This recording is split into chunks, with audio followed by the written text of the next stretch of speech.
कार्य की बागडोर एक ऐसे सहयोगी को सौंप दी जो युवा था, आध्यात्मिक पार्श्वभूमि वाला था, परंतु सार्वजनिक जीवन में उसकी कोई पार्श्वभूमि नहीं थी। 1940 से 1973 तक अर्थात 33 वर्ष तक श्री गुरुजी ने सरसंघ चालक पद पर कार्य किया। कोकण के गोड़ौली गांव में एक अत्यंत साधारण परिवार में माघ कृष्ण एकादशी शके 1827 अर्थात 19 फरवरी 1906 को श्री गुरुजी का जन्म हुआ। नागपुर के हिस्लॉप कॉलेज से इंटरमीडिएट की परीक्षा उत्तीर्ण करने के बाद उन्होंने हिंदू विश्वविद्यालय बनारस में प्रवेश लिया। काशी हिंदू विश्वविद्यालय में 4 सालों तक अध्ययन करने के बाद उन्हें जल्द ही प्राणीशास्त्र के प्रोफेसर के रूप में नियुक्त किया गया। 1928 के आसपास नागपुर से शिक्षा हेतु काशी गए श्री भैयाजी दाणी प्रभृति युवाओं ने शीघ्र ही वहां राष्ट्रीय स्वयंसेवक संघ की शाखा प्रारंभ कर दी। श्री माधवराव गोळवलकर इनके गुणों का लाभ लेने हेतु भैयाजी दाणी ने विशेष प्रयत्न किए और माधवराव गोळवलकर संघ शाखा में आने लगे। उनका श्री गुरुजी यह नाम रूढ़ करने में भैयाजी की महत्वपूर्ण भूमिका है। अध्यात्म चिंतन, ध्यान धारणा, व्यक्तिगत सुख साधनों प्रति उदासीनता, सरल व्यवहार, यह श्री गुरुजी के जीवन के विशेष पहलू थे।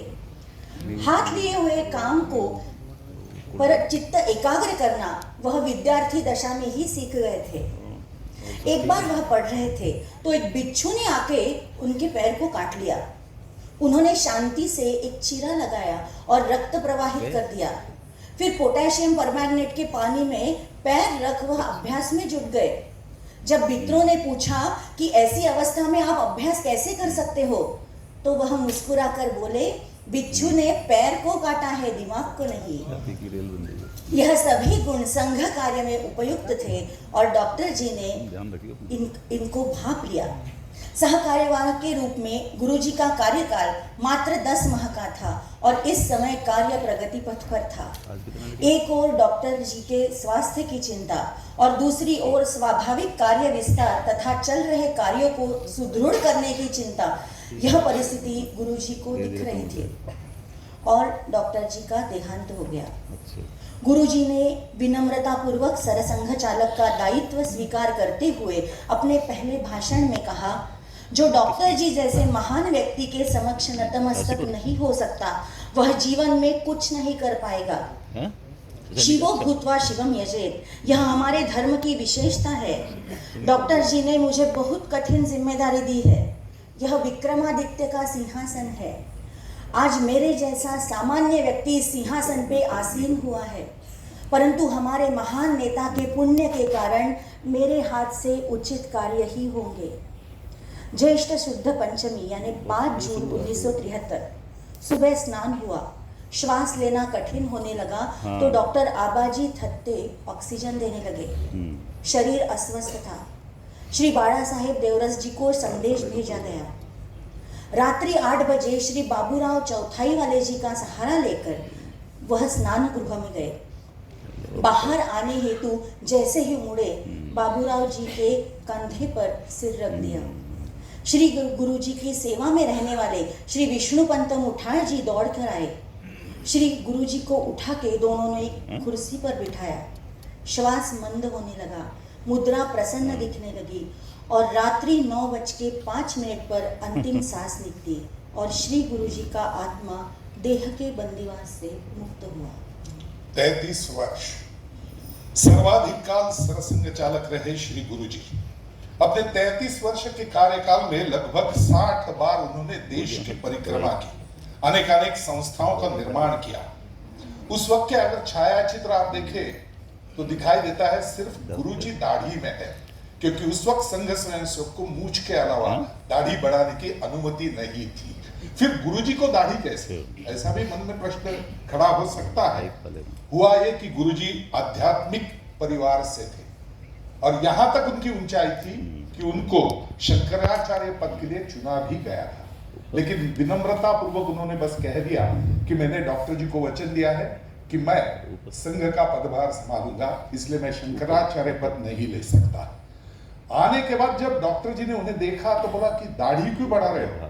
तो बोले मेरे गुरुजी ने मुझे कहा है कि तू आध्यात्मिक परिवार से है तो बाल कटवाना अच्छा नहीं है तेरे लिए, और इसीलिए सिर्फ गुरुजी को डॉक्टर जी ने दाढ़ी बढ़ाने की उस वक्त अनुमति दी थी। अभी जो प्रांजलि जी ने बात कही अंत की, आबाजी थत्ते जी ने एक बात लिख के रखी है कि 10 बार उनको खड़ा किया, उन्होंने बोला मुझे एक बार स्नान करना है अंतिम समय पर, फिर 10 बार अंदर चले गए स्नान घर में, 10-10, 50-50 बार मुंह में पानी लेकर कुल्ला कर रहे थे। बाबा जी बोले कुछ गले में तकलीफ है, कुछ है, बताइए, मैं उस हिसाब से दवाई की प्रबंध करने के लिए किसी को बोलता हूं। तो बोले नहीं नहीं ऐसी बात नहीं है, अंतिम मार्ग पर चल रहा हूं, परमात्मा से मिलना है तो अंदर से भी शरीर पूरा साफ होना चाहिए, इसलिए मैं कुल्ला कर रहा हूं। उनके जीवन का सबसे बड़ा काम कौन सा, अगर गुरुजी को भी पूछा जाए तो गुरुजी कहते थे कि उडुपी में सर्व संत सम्मेलन हुआ था और उसमें सारे शंकराचार्यों को साथ में बिठाकर जिस तरह का विचार मंथन हुआ, उस क्षीर सागर से एक नवनीत निकला। हिंदू धर्म की जाति व्यवस्था, उच्च नीचता उखाड़ फेंकने का काम उस परिषद ने किया था। स्वामी विश्वेंद्र तीर्थ ने कह दिया था, हिंदवाहा सोदराहा सर्वे न हिंदू पतितो भवेत्। आज भी ऐसा लगता है कि श्री गुरु जी के आशीर्वाद आज भी हर स्वयं सेवक के साथ है और इसीलिए संघ अपने प्रगति पथ पर है।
होगी तो पूर्ण होगी साधना।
शीघ्र